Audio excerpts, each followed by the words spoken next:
द्वारिका को जलमग्न होने से भगवान श्री कृष्ण भी क्यों नहीं बचा पाए? कैसे डूबी भव्य द्वारका नगरी?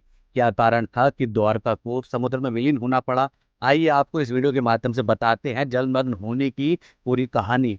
जब भगवान कृष्ण ने अपने मामा कंस का वध किया, तब कंस के ससुर जरासंध ने यह प्रतिज्ञा ली कि वो कृष्ण समेत समस्त यदुवंशियों को नष्ट कर देगा।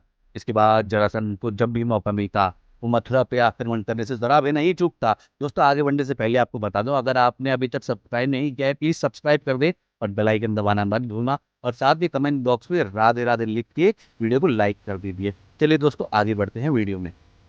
इसके बाद भगवान श्री कृष्ण उसकी सारी सेना को मार देते थे, लेकिन जरासंध को जीवन दान दे दिया करते थे।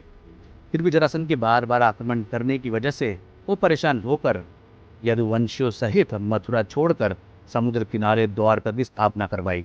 यहाँ पे श्री कृष्ण सहित सभी यदुवंशी साथ में अपना जीवन व्यतीत करने लगे। लेकिन द्वारिका के जलमग्न होने के पीछे यदुवंशियों को मिले दो श्राप सबसे प्रमुख थे।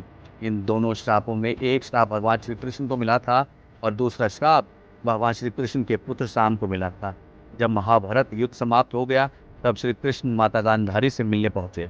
अपने समस्त पुत्रों के वियोग में गांधारी ने श्री कृष्ण को यह श्राप दे डाला कि इस प्रकार तुम्हारी वजह से मेरे सारे पुत्र मारे गए हैं, वैसे ही तुम्हारा भी यदुवंश खत्म हो जाएगा। गांधारी के इस श्राप की वजह से लेकिन श्री कृष्ण ने उनके श्राप को खुशी खुशी कबूल कर लिया और मुस्कुराते हुए बोले, माता, मुझे आपसे इसी आशीर्वाद की कामना थी। पर ऐसा कहते हुए वो वहां से चले गए। इसी कड़ी में एक बार महर्षि विश्वामित्र और नारद सहित कई आरसी द्वारका में आए। तब साम और उसके मित्रों ने ऋषियों के साथ मजाक करने का सोचा। साम के सभी मित्रों ने साम को एक स्त्री के भेष में सभी ऋषियों के सामने लेकर जाने के लिए बोला और उनसे पूछा, इस स्त्री के गर्भ से क्या उत्पन्न होगा?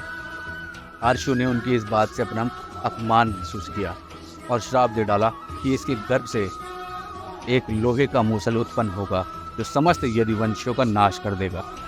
इस घटना के कुछ समय बाद साम ने एक मूसल उत्पन्न किया। जब राजा उग्रसेन को यह बात पता चली, तो उन्होंने चुपके से यह मूसल समुद्र में डलवा दिया। समय बीतता रहा और धीरे धीरे द्वारका पर कई तरीके के अपशगुन बढ़ने शुरू हो गए।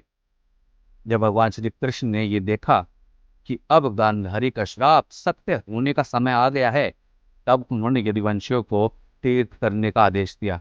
इसके बाद सभी यदुवंशी समुद्र के किनारे जाकर निवास करने लगे। कुछ समय बीतने के बाद अंधक और वृष्ण वंश के बीच किसी बात पर बहस हो गई और ये बहस इतनी बढ़ गई कि वहां पे उपस्थित सभी यादव एक दूसरे का वध करना शुरू कर देते हैं और समस्त यदुवंश का नाश हो गया। इस घटना के कुछ समय बाद श्री कृष्ण और बलराम भी अपने देह त्याग के वैकुंठ धाम प्रस्थान कर गए। भगवान श्री कृष्ण के जाने के बाद अर्जुन ने द्वारिका के सभी महिलाओं और बच्चों को इंद्रप्रस्थ ले जाकर बसा दिए। इसके थोड़ी ही देर में द्वारका नगरी पूर्ण रूप से समुद्र में जलमग्न हो गई। तो ये थी द्वारका नगरी की समुद्र में जलमग्न होने की पूरी कहानी। दोस्तों, आपको ये वीडियो कैसे लगी कमेंट बॉक्स में ज़रूर बताना।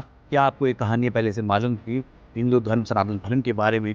अगर आपको द्वारका नगरी की और सनातन धर्म की ये कहानी नहीं पता थी, तो कमेंट बॉक्स में बताइए कि आपको नहीं पता थी और आपको ये कहानी कैसी लगी। दोस्तों, अगर आप भी श्री कृष्ण के सच्चे भक्त हैं, तो कमेंट बॉक्स में जय श्री कृष्ण राधे राधे लिख कर दोस्तों चैनल को सब्सक्राइब करना मत भूलना, बेल आइकन ज़रूर दबा दी, क्योंकि यही शुभ मुहूर्त है सब्सक्राइब करने का।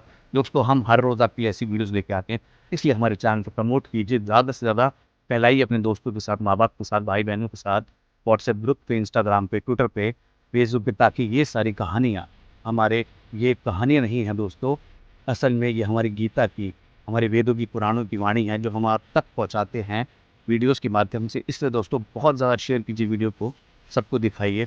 और दोस्तों, हम हमारे सनातन धर्म को प्रमोट करते हैं, इसलिए आप भी सहयोग दीजिए और शेयर कीजिए हमारी वीडियो को ज़्यादा से ज़्यादा। और अगर आपने बाकी वीडियोस नहीं देखी तो वो भी ज़रूर देखना। फिर मिलेंगे एक और नई वीडियो में, तब तक धन्यवाद। राधे राधे दोस्तों।